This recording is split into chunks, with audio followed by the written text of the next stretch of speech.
Pero sa humugot na gano'ng emosyon, kasi di ba, wala ka pang gaano masyado. Hindi ka naman kasi Di ba?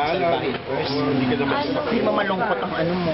Siguro yun kasi po klarong-klaro yung yung pagkakakwento. So minsan talaga, feeling ko kapag ako po yung character ko, ano yung suot kong damit, automatic yun, nararamdaman ko na yung pinagdaanan, feeling ko ako na talaga yun. So pag nasa set na, kapag Sarah ako, sinasabi sa kanila, bully ako.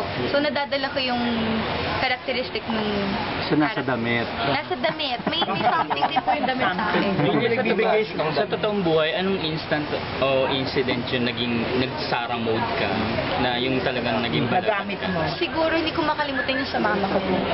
Sa jeep. Kasi parang syempre, pag inaano na yung magulang mo, di ba, parang hindi, kahit anong tigil mo na, huwag mo na patulan, huwag mo na patulan. Anong ginagawa? Binabastos. Ano yung Binabastos si sitwasyon? mama eh. So, jeep po yun, binabastos siya. So, talagang pumatol ako. Syempre, going bully lang naman ako. Ay, Hindi artist ka na that time. Opo. So, talagang sabi ko, hindi kayo naiintindihan ng tao. So, hindi siya pag-uusapan. Parang gano'n, umabot po ako sa